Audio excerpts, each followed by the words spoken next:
Yang dikatakan puasa itu apa coba? Enggak, ini latihan jadi ahli fikih. Yang dikatakan puasa itu apa coba? Menahan. Umumnya orang kan menahan lapar dan minum dari fajar sotik menjadi sampai terbenamnya matahari. Nah sekarang pertanyaannya, kalimat menahan apa? Lapar dan haus itu maknanya itu kan sebetulnya masih salah. Redaksi itu salah. Karena juga nggak boleh hubungan intim, nggak boleh memasukkan apa saja ke lubang dan sebagainya dan sebagainya. Terus lalu batasannya sampai matahari terbenam. Ada beberapa daerah yang terbenamnya matahari itu tidak wajar. Sampai misalnya siangnya itu 22 jam. Atau kebalikannya, nggak ada matahari terbit, nggak ada matahari tenggelam, kayak di kutub. Sehingga saya berkali-kali bilang, ulama Indonesia itu kenapa alim? Itu ya diantara faktornya itu ada unsur kebetulan. Sehingga ada katakan hoax. Coba kalau kamu jadi ulama di kutub, terus cerita, baca takrib di sana. Awal waktu sholat subuh itu dimulai dari tulul fajri sodik sampai terbitnya matahari. Orang kutub mesti tertawa-tawa, mataharinya mana bagian? Waktu zuhur adalah ketika matahari agak tergelincir ke arah barat dari garis tengah.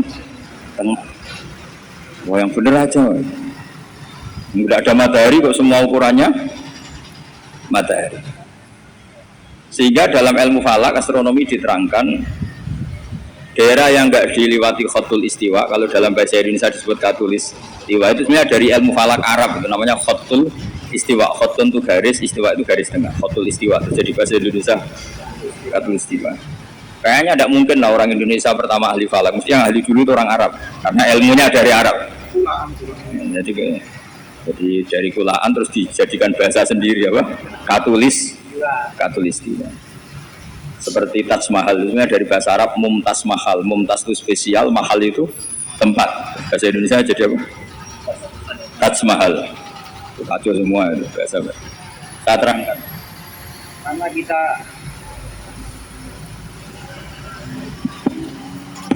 Karena kita ngaji di Indonesia, kebetulan Indonesia termasuk daerah yang dilewati apa? Katulistiwa, sehingga waktu kita normal, trennya ya 12 sama berapa? 12. Nanti ada masalah itu misalnya kamu tadi di kutub, lalu puasanya gimana? Apa dikonversi, tetap polanya 16 jam, terus konversi per antar sholat itu kira-kira berapa jam? Taruh saja misalnya kamu sudah duhur jam 12, ya trennya asarnya ya jam 3. Kan nggak mungkin habis duhur jam 12, asarnya jam 1. Karena polanya tafawutnya antara duhur dan apa? Asar itu 3 jam. Setelah duhur sama asar sama maghrib polanya juga 3 jam. Maka yang seperti ini mau tidak mau harus ada pengecualian. Ketika Rasulullah misalnya ngendikan waktu asar itu khina yakunu dhillusya mislahu terus waqalilan misalnya. Waktu asar dimulai apa? Dhillusya mislahu. Jadi kalau sesuatu 1 meter bayangannya 1 meter, lapas lebih sedikit itu berarti sudah waktu asar. Kan gitu ukuran dulu kan nggak pakai jam ya. Terus habisnya waktu asar setelah matahari terbenam. Tentu dawuhnya Nabi seperti itu, momentumnya di mana? Di daerah yang dilewati khotul istiwa. Karena yang tidak dilewati khotul istiwa tidak mengalami ada matahari terbit, terbenam dan zawalus syams. Makanya tadi izma min amin illa wa yatakhayyalu fi takhsisu, tidak ada am, tidak ada kaidah umum kecuali sebetulnya pasti ada khusus. Ya kayak tadi. Mas kowe kepen apa tak dukung. Wah, tetep ya aku yo ben wayo wis tak kepel wa minam tak ya. Padahal kalimatnya apa saja, tapi jangan lagi-lagi tentang itu. Kamu nggak bisa bantahkan apa saja. Oh, dasar orang goblok kepahaman kamu seperti itu, malah masalah besar itu. Sehingga di Quran itu selalu ada seperti itu. Misalnya ya sama lah, misalnya nikahi perempuan siapa saja yang kamu cintai. Ya tentu cinta yang kamu cintai itu tidak memasukkan ibu dan adik, karena itu mahram apa? Pasti ada orang pasti paham boleh menikahi perempuan siapa saja yang kamu cintai, asal muslimah, asal sholat. Secara kaidah asal muslimah asal sholat kan memasukkan ibu dan saudara kandung atau adik kandung, tapi kan nggak kebayang dalam nikah seperti itu, jadi otomatis ada istisna. Makanya ini perlu dicatat ya, makanya jangan sering dalil ayatnya begini berarti memasukkan apa saja, tidak bisa. Itsma min amin illa wa yatakhayyalu fihi takhsis, nggak ada ayat umum kecuali prakteknya ada takhsis, ada kekhususan. Jelas ya? Apa saja?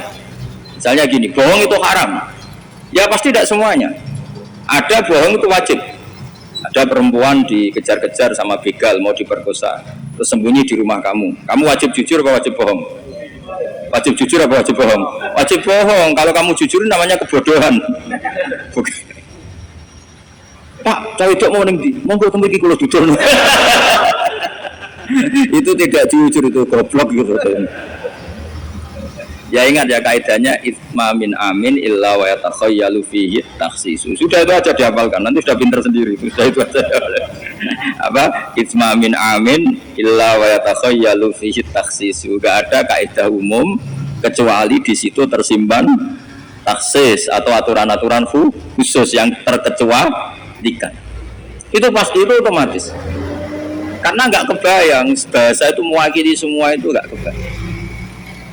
Misalnya ada pembantu mesti dibilangin gini sama penyalurnya, ya kalau disuruh majikan apa saja turutin ya, disuruh melayani ya saja apa turutin, terus ngelayani diranjang ya, takut balawa minamingkum kan, tetap nggak bisa, kayak lafat itu nggak bisa. Kalau majikan kamu ingin apa saja turutin, tentu tidak memasukkan hal-hal yang dilarang agama. Itu juga misalnya mahasiswa, oh sama dosen nurut ya perintahnya apa saja ya apa saja yang dibolehkan, maksudnya bukan apa saja secara bebas. Nah itu di Quran juga gitu, kalau ada ayat apa saja sebenarnya di situ pasti ada apa? Takhsis ya, jelas ya. Itsma min amin illa wa yatakhayyalu fihi takhsis. Sehingga susah sekali cari umum yang tetap maknanya umum. Sekarang misalnya pertanyaannya lagi, ini ada beberapa kaidah. Qad yaqa'u tabyin muttasilan nahu minal fajr ba'da qali al-khaytul abyadu minal khaytil aswad. Ini lebih susah lagi. Lebih susahnya gini, di Quran itu ada beberapa lafaz yang maknanya itu tidak semestinya. Saya ulang lagi, di Quran itu ada beberapa lafaz yang maknanya itu dari awal tidak semestinya. Nah tidak semestinya ini oleh ulama ahli sastra Arab, ahli balaghah kalau dalam bahasa Arab disebut tasbih. Apa? Tasbih. Jadi kalau orang Arab sebetulnya ya sama, orang Arab orang Indonesia sama dalam apa? Pemaparan sama. Kalau Zaid itu agak ganteng, agak yang gantengnya agak, itu orang Arab bilang itu Zaidun kal komar. Zaid itu ibarat rembulan. Tapi kalau ganteng sekali dan susah ditandingi, itu orang Arab akan bilang Zaidun komarun. Zaid itu rembulan. Sehingga dalam kitab-kitab madaih, kitab-kitab yang memuji Nabi itu disebut anta syamsun, anta badrun. Engkau ibarat matahari, engkau ibarat rembulan. Itu adat tasbihnya, kata seperti dibuang. Apa kata seperti dibuang? Sama di Indonesia juga sama. Kalau orang ahli orasi ilmiah yang ketika orasi itu kendel sekali, apalagi zaman revolusi, ketika ada orasi yang menggelegar disebut singa podium. Tidak seperti singa, tapi langsung dikatakan singa podium. Itu ada tasbih, namanya dalam bahasa Arab disebut apa? Tasbih. Nah problemnya ada beberapa ayat yang dari awal Allah menggunakan itu tidak untuk makna semestinya, tapi untuk apa? Tasbih. Tasbih itu ya tadi hanya menyerupakan, berhubung sesuatunya detail, ada tasbih, kata seperti itu dibuang. Misalnya gini, inna min azwajikum wa auladikum aduwwal lakum. Istri kamu, anak kamu itu musuh kamu. Oh, itu kan ngeri, masa anak sama istri dikatakan musuh. Nah, tentu itu ada proporsinya. Ketika anak istri kita tidak menopang kesalehan kita, tidak menopang ketaatan kita, maka perilakunya sebagaimana musuh. Tapi ketika mereka baik, benar-benar baik, kata Nabi, sebaik-baiknya pemberian dari Allah dan sebaik-baiknya mata udunya adalah almaratus solihah, wanita yang solihah, yang membantu kamu menjadi orang baik. Artinya apa? Ada proporsi di mana perempuan digelari musuh, distatuskan musuh. Ada proporsi di mana perempuan berstatus pembela atau penopang ketaatan. Ya sudah seperti itu. Nanti kalau baca Quran, baca hadis seperti itu. Di mana wanita dipuji maknanya kayak apa, ketika dikritik maknanya kayak apa. Lelaki juga gitu sama. Sehingga banyak ulama yang merumuskan hubbul mal misalnya, mencintai harta. Itu hukumnya gimana? Ya kalau untuk kebaikan ya baik, kalau untuk keburukan ya buruk. Nah, makanya innama amwalukum wa auladukum fitnah. Harta kamu, anak kamu itu ujian. Nah, ini penting sekali dikenalin sehingga Quran itu tidak saling bertabrakan. Ya, Quran itu tidak saling bertabrakan. Di ayat ini perempuan dipuji, di ayat ini perempuan dikritik. Misalnya tadi inna min azwajikum wa auladikum aduwal lakum, tapi ada ayat fasolihatu qanitatun hafizatun lil ghaibi bima hafizah. Perempuan itu luar biasa, penjaga kedamaian, penjaga kehormatan, itu luar biasa dipuji. Ya tentu dalam konteks yang layak dipuji. Kalau sedang dikritik ya dalam konteks yang layak dikritik. Artinya ujian ini bukan cek kosong tanpa pengecualian, dihujat atau dikritik juga tanpa cek kosong tanpa pengecualian. Lagi-lagi kaidahnya itsma min amin illa wa yatakhayyalu fihi takhsis. Tidak ada lafaz umum kecuali di situ terbayang ada kekhususan. Ya jelas ya. Jadi, nah kemudian kekhususan itu gimana? Kalau dalam ilmu fikih disebut menghilangkan masodak. Masodak itu pokoknya ini tak pakai bahasa asli ya, biar nanti habis ngaji itu keren. Ini pasti pakai bahasa asli yang di usul fikih. Masodak itu satu nama yang mencakup sesuai kriteria definitif lah kalau dalam bahasa inteleknya ini. Misalnya gini, ini coba ini. Ini yang dikatakan tangan ini sampai ini kan. Ini semuanya tangan. Nah ini namanya mujmal. Kata Rasulullah misalnya kalau kamu wudu, basuhlah tangan kamu. Tapi secara sanad kita sampai Rasulullah basuh tangan itu sampai sini saja. Ya kan? Itu di bab wudu sampai siku saja. Tapi sikunya terbasuh loh ya. Jelas ya. Padahal ini juga tangan. Tapi di bab qat'u yadis sarik, di bab memotong tangannya pencuri, wasariqatu faqta'u aydiyahuma. Orang kalau mencuri dalam ajaran Islam atau negara Islam dipotong tangan. Segini apa hanya segini? Sampai gelang kaki apa mata apa ini namanya? Pergelangan apa sampai sini? Pergelangan. Padahal kalimatnya ya faqta'u aydiyahuma, maka potonglah tangannya. Tapi ternyata di bab potong tangannya pencuri di negara Islam hanya pergelangan, tapi di wudu sampai siku. Lalu kalau mau tanya ukurannya apa Gus? Ya ukurannya ngaji tadi. Ya ukurannya ngaji memang nggak bisa dijelaskan. Kalau nggak paham jangan protes terus. Ya sudah seperti itu. Apalagi misalnya di Quran disebut jika kamu tahallul dari haji maupun umroh, muhallikina ru'usakum, itu lafadznya muhallikina ru'usakum, memotong kepala. Masa setelah haji dibantai kan enggak?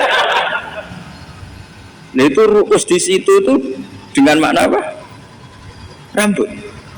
Lalu pertanyaannya harus semua apa sebagian? Nah itu kan masalah. Nah itu namanya mujmal. Mujmal itu lafaz yang umum, maksudnya kalau dalam bahasa Arab. Kemudian kita mencari-cari sanad. Saya ulang lagi, kita mencari-cari sanad sampai Rasulullah dulu beliau maknanya kayak apa. Akhirnya ternyata Rasulullah kalau tahallul ada yang gundul, pelontos, didoakan sampai 3 kali, Allah marhamil muhallikin. Terus sahabat pada usul wal muqassirin ya Rasulullah. Masyhur itu kan, ya Allah semoga orang yang cukur gundul engkau beri rahmat yang banyak.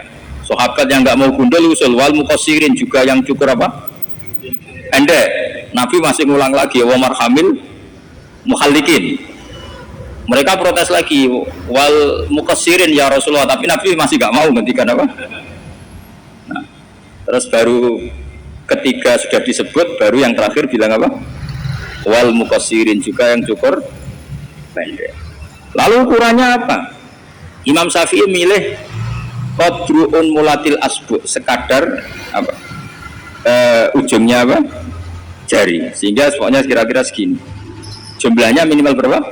3. Nah seperti itu mau tidak mau lafaz itu mujmal, kita tidak pernah bisa tahu tanpa sanad ke Rasulullah Shallallahu Alaihi Wasallam. Karena Nabi yang punya otoritas litubayyina linnasi ma nuzzila ilaihim. Kamu Muhammad yang punya otoritas menjelaskan apa yang saya turunkan. Karena kalau tanpa Nabi tidak bisa. Misalnya Allah hanya ngendikan wa yuqimunas sholat. Orang baik adalah yang mendirikan sholat. Jumlah rakaatnya kamu tahu tanpa Nabi. Nggak tahu kan mana yang wajib, mana yang sunat juga enggak. Makanya ketika ada orang mau belajar sholat sama Nabi, kata Nabi sudah di sini aja nginep kan. Terus kamu sholat terus di belakang saya. Setelah 3 hari nginep, Nabi ngajarinya mau gini dok. Sallu kama ra'aitumuni usolli, ya sudah niru saya. Jadi Nabi nggak pernah ngajar kayak di kampus-kampus nulis, terus nerangin itu enggak. Kalau ada orang belajar sholat, ya Rasulullah saya ajarin sholat sebagaimana sholat engkau. Ya sudah nginep di sini 3 hari, kamu sholat di depan. Ya sudah, terakhir mau boyong, Nabi hanya ngendikan sallu kama ra'aitumuni usolli, ya sudah kamu sholat kayak saya. Ketika musim haji juga gitu. Orang disuruh haji, kata Nabi, apa saja yang saya lakukan dilihat ya. Ya Rasulullah. Setelah selesai haji, Nabi hanya ngendikan lita'khudhu anni manasikakum, apa? Lita'khudhu anni manasikakum, ya sudah kamu mengambil cara ibadah haji dengan melihat saya. Nah, cara-cara seperti itu sebenarnya lebih efisien ketimbang tag. Karena kalau tag itu bias. Sudah bias, kalau umum mesti potensi taksis, ya potensi apa? Taksis. Ya jelas ya. Jadi ini saya teruskan lagi ya. Misalnya at-talaqu marratan. Yang dikatakan cerai ini termasuk contohnya lagi, ini saya beri contoh. At-talaqu marratan, talak itu ada 2. Itu benar apa salah? Di Quran loh. Talak ada 2, benar apa salah? Cara fikih salah, karena menurut fikih talak itu 3. Ya saya ulang lagi ya, di Quran kan istilahnya at-talaqu marrotan, tolak itu 2. Salah apa benar? Salah secara fikih, karena secara fikih tolak itu 3. Maka cara memahami gimana? At-talaqu marrotan, talak itu hanya 2 dalam konteks yang boleh kembali.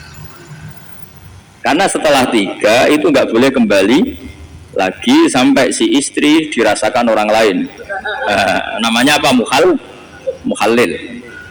Nah, akhirnya orang ulama itu mulai trauma, memahami ayat mulai trauma. Traumanya karena setiap satu kalimat atau satu frase atau satu qadhiyah kalau dalam bahasa Arab itu mesti duduknya beda-beda, duduk perkaranya beda-beda.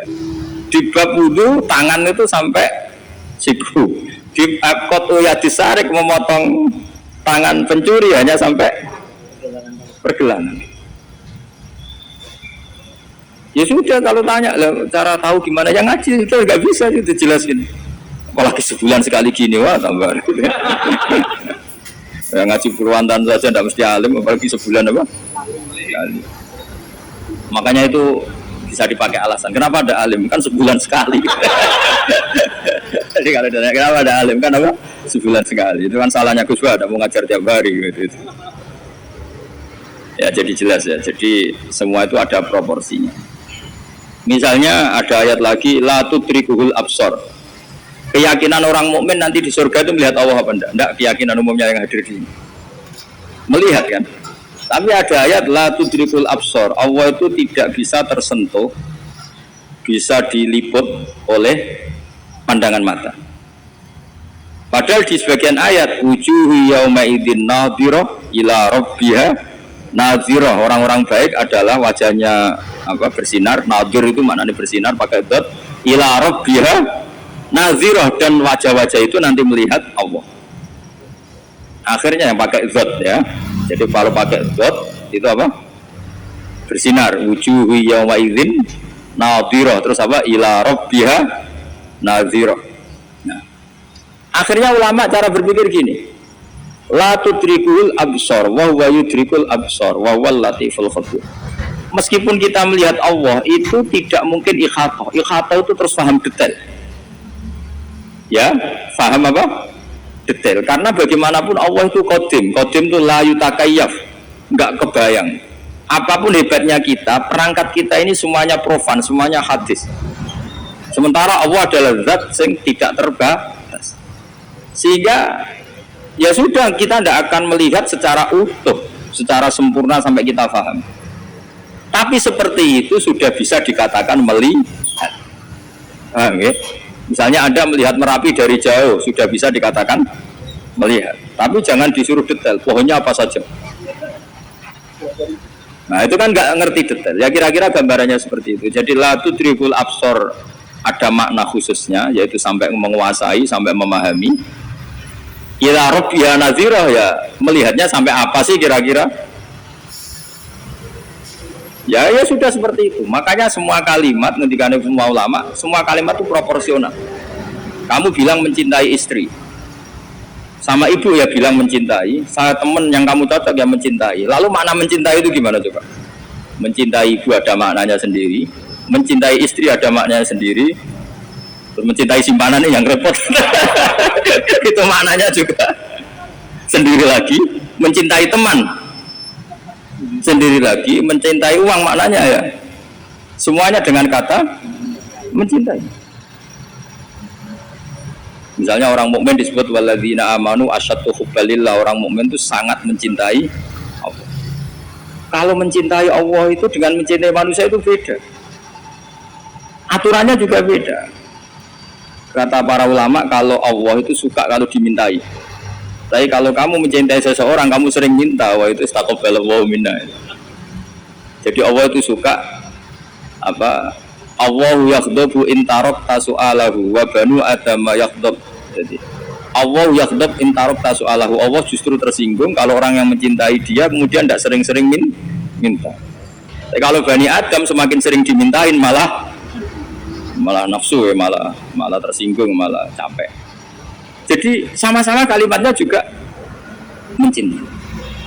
Nah bayangkan Quran itu seperti itu. Min awali hatta akhiri, lafaz ini semua proporsional. Apa? Semua itu proporsional. Sehingga cara maknanya gimana ya tadi? Ada am, ada khos, ada mujmal, ada muqayyad. Makanya kita akan selalu berdebat, misalnya ya selalu, saya ulang lagi, selalu berdebat. Madhab kiblat itu sebetulnya harus persis apa enggak? Ya tadi saya seperti ngaji saya kemarin. Kalau dalam konteks Indonesia asal kelihatan ke barat ya sudah kecelok madhab apa? Kiblat. Karena kalau detail, saya ulang lagi, kalau detail berarti semua masjid maksimal luasnya hanya 18 meter. Karena Ka'bah diameternya hanya 18 meter. Sekali yang di ujung sana, wah pasti melencengnya jauh itu. Jangan-jangan yang melenceng pas imamnya malah. Karena kalau Ka'bah 18 meter yang ujung sana berarti imam yang di sini, oh bisa sampai Ethiopia, ya kan? Nah, itu kalau harus detail juga Ka'bah orang sholat harus cekung. Nah kalau cekung bisa menuju ke satu titik. Di mana ada ajaran masjid apa? Cekung. Maka seperti itu dari awal Allah tidak menghentikan Ka'bah. Fawalli wajhaka syatrul masjidil haram. Syatra itu nahwa. Ya sudah, yang penting kamu menghadap ke arah masjid haram, bukan ke ainal masjidil haram yang detail. Jadi syatra itu nahwa. Nahwa itu ya pokoknya ke sana. Nah ini yang dimaksud yuridu wa bikumul yusra wala yuridu bikumul usra. Agama ini gampang, kenapa dipersulit? Jangan kayak birokrat tertentu, kalau bisa sulit kenapa dipermudah? Karena banyak kepentingannya, kan? Ya terus saya teruskan lagi. Ini contoh-contoh. La tut ukhidlat lakum bahimatul an'ami illa ma yusla alaikum. Terus ada lagi wa aufu bi ahdi ufi bi ahdikum. Ini contoh-contoh yang disebut oleh Imam Suyuti. Walillahi 'alan nasi hijjul bait. Maksud beliau dengan contoh-contoh itu begini ya. Misalnya kuluman alehafan, semua ini kalau kiamat nanti rusak semua. Pertanyaannya gini, Gus, lalu panitia kiamatnya gimana? Misalnya Israfil yang masyhur jadi panitia kiamat itu kan Israfil kan sekarang sudah pegang apa? Trompet. Kalau trompet pertama malam itu gunjang terus trompetnya ceblok baru separuh itu kan terus gak jadi kiamat. Maka ulama mikir ini yang ya sudahlah kecuali panitianya gitu. Karena kalau ini panitianya ikut guling, apalagi wah trompet sama mana ini belum selesai kiamat kalau sudah apa? Jatuh. Bisa dibayangkan kan kalau niatnya dari atas jatuhnya di Kaliurang. Oh, udah gitu dekat Mbak Marican susah nyarinya. Makanya ulama selalu mengecualikan kuluman aliyafan itu ada pengecualiannya. Misalnya kecuali panitia kiamat. Sehingga di Quran itu ada pembenaran pengecualian itu, yaitu ada ayat wa yahmilu arsya rabbika fawqahum yauma idzin samaniyah. Dadi wa yahmilu lan gawa arsya rabbika arase pangeran sira. Fawqahum kang pangeran sak dhuwure para malaikat. Sapa samaniyatun malaikat walu. Jadi ketika kiamat dahsyat itu masih ada malaikat 8 yang masih happy-happy saja. Masih santai saja. Karena dia panitia. Ini kalau sampai makanya masyhur ya, itu kan jadi yauma idzin wa yahmilu arsya rabbika fawqahum yauma idzin. Di hari kiamat itu ada malaikat yang masih enggak rusak, yaitu termasuk 8 malaikat panitia apa ya.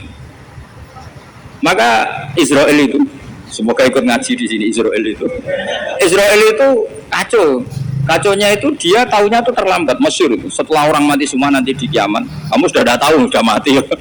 Ini saya tahu ya di kitab. Setelah mati semua Allah tanya, Israel sudah mati semua? Sudah Gusti. Sudah semua, sudah. Masih satu. Mana Gusti tak coplok nyawane katanya. Kamu katanya.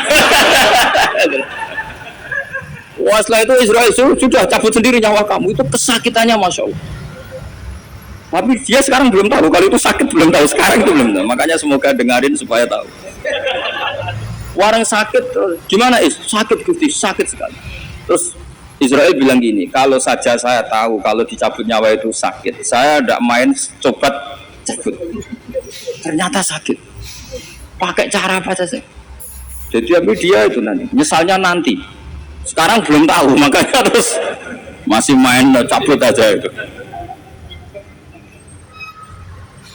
Jadi malaikat Israel ya itu tadi, maka tetap ada pengecualian. Karena kalau nggak ada pengecualian kita kiamat semuanya rusak lalu. Nah terus ulama menambahkan lagi surga dan neraka.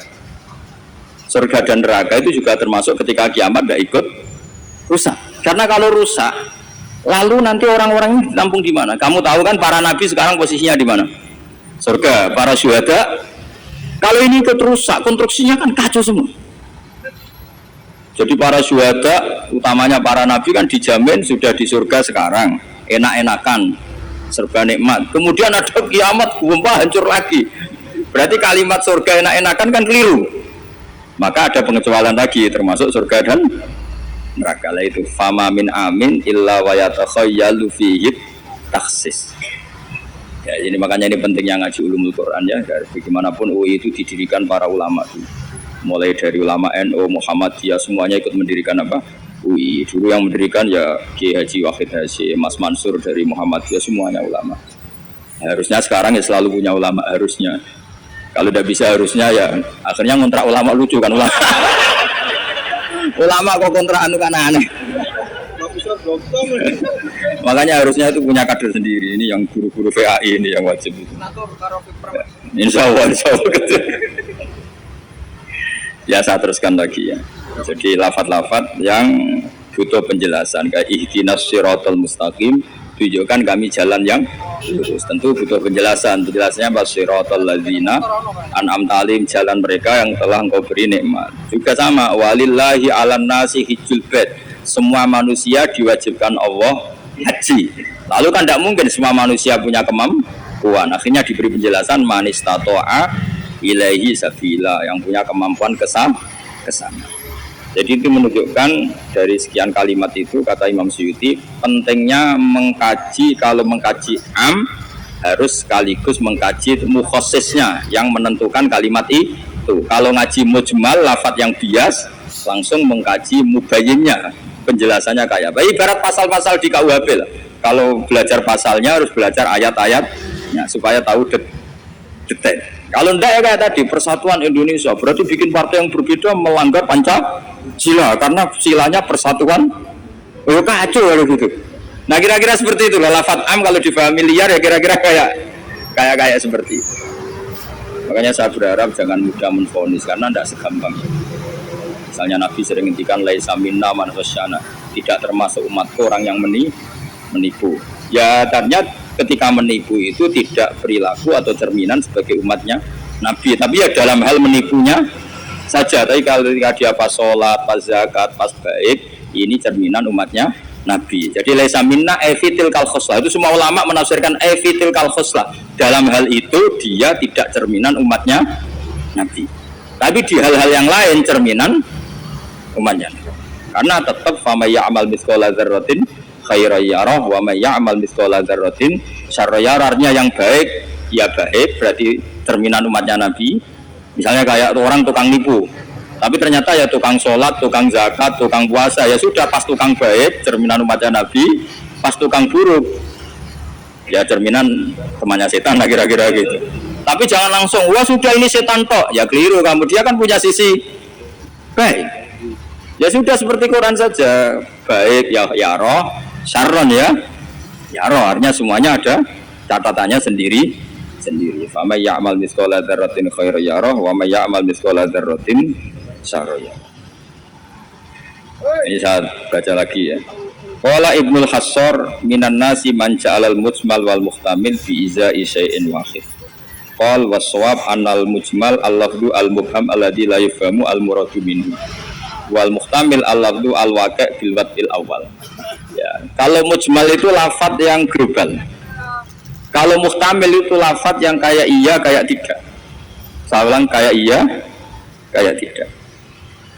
Kayak iya kayak tidak itu imma karena bias, wa imma karena konteks. Saya beri contoh misalnya gini, saya punya pembantu ya, kalau dalam tradisi kiai itu punya anak dalam, terus bilang gini, "Cong, tamunya kasih kopi." Ya pagi-pagi ada tamu, saya bilang, "Cong, tamunya kasih kopi." Ternyata tamunya itu perempuan atau orang yang nggak ngopi, kemudian disuguhi teh. Pertanyaannya, anak dalam ini melanggar apa enggak? Tidak, karena kata kopi itu sebenarnya mewakili kata alat untuk menghormat tamu. Cuma saya sebagai kiai adalah elengnya itu kopi.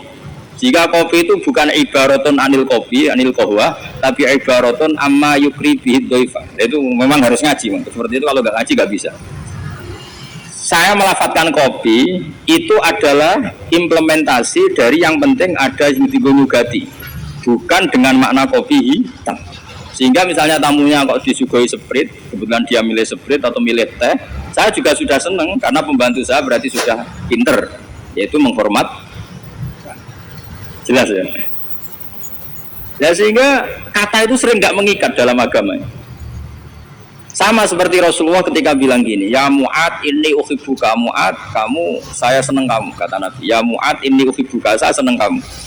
Hubung saya senang kamu, fakul dubura kulli sholatin, sebagian riwayat fala tada'anna kulla sholatin, maka setiap habis sholat dubura kulli sholatin kamu lafadzkan Allahumma a'inni ala zikrika wa syukrika wa husni ibadati. Kamu jangan pernah lupa berwiridan, ya Allah bantulah kami mengingat engkau, ala zikrika wa syukrika, mensyukuri nikmat engkau, wa husni ibadatik, dan ibadah secara baik kepada engkau.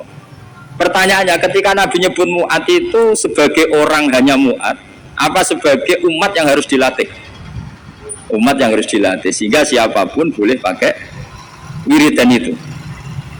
Ya, makanya terus di balaghatul Arab itu ada aturan zikrul ba'di wa iradatil kul. Ketika nyebut sebagian, bisa yang dimaksud itu siapa saja. Ketika saya nyebut kopi, sebetulnya itu alat atau perangkat atau minuman yang dipakai hormat tamu, tidak harus bentuknya kopi hitam. Tapi kalau orang tertentu yang memang hobinya ngopi, ayo cari warung kopi. Memang dia anti minum teh, anti minum sprit, memang inginnya warung kopi, ya sudah, itu berarti makna kopi yang muayyan, yang memang maknanya kopi dengan makna yang khas.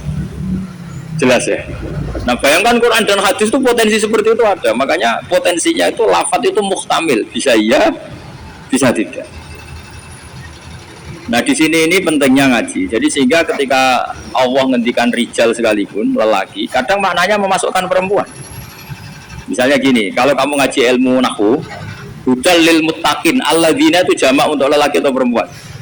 Alladzina, lelaki. Tapi Quran itu untuk lelaki, itu apa lelaki dan perempuan? Dua-duanya. Tapi Allah ngendikan alladzina yu'minuna, bukan allai yu'minna, bukan pakai redaksi perempuan. Karena yang dimaksud lelaki adalah umatnya Nabi. Ya sudah, kalau umatnya Nabi ya semuanya umatnya Nabi. Tapi ada beberapa lafaz yang memang maksudnya lelaki, yang satu maksudnya perempuan. Caranya tahu itu ya lagi-lagi ngaji. Ya sudah, nggak ada jawabannya, memang harus ngaji.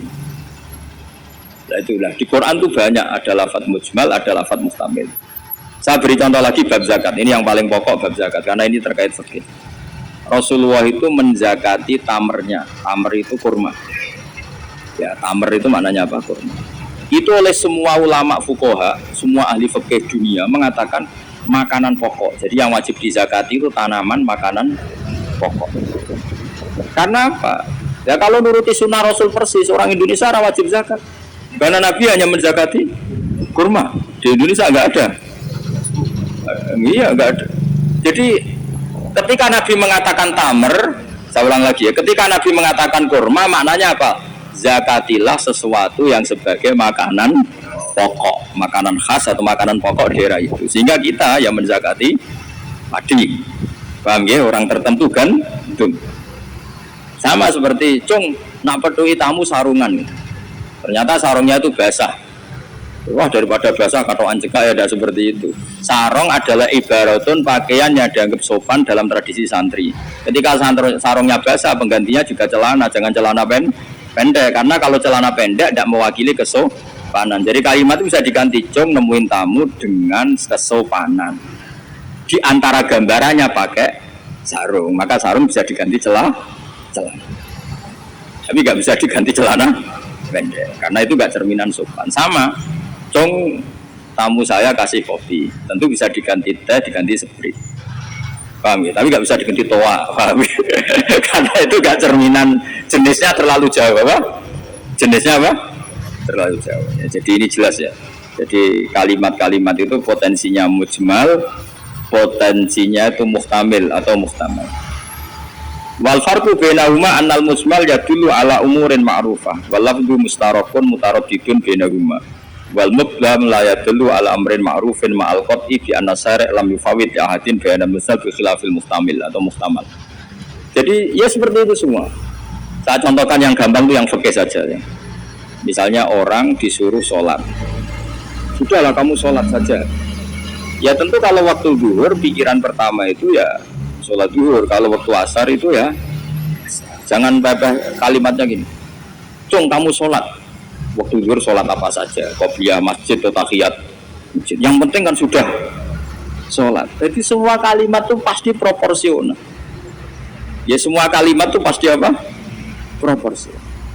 Jika pertanyaannya secara fikih, kalau kita harus madhep kiblat dan sholat harus bergantung matahari, maksudnya Nabi ya tentu daerah-daerah yang ada mataharinya. Maka kalau yang nggak ada mataharinya ada ketentuan lain yang nanti ikut menginduk yang ada apa mataharinya. Karena setiap hukum pasti ada muqtadul halnya, ada proporsinya. Makanya kata ulama fikih itu misalnya beginilah, kita contohkan yang fikih aja yang gampang karena itu keseharian kita. Sholat itu batal dengan makan. Kalau kamu sholat makan batal enggak? Batal. Itu satu po sudah batal enggak? Sudah kan? Itu bahasanya sholat batal bil akli dengan makan. Sekarang kalimatnya tak ganti. Cung hormatilah tamu dengan ngasih makan. Satu po cukup atau satu piring? Sama-sama kalimatnya makan. Mustaka isa upo sementing mangan.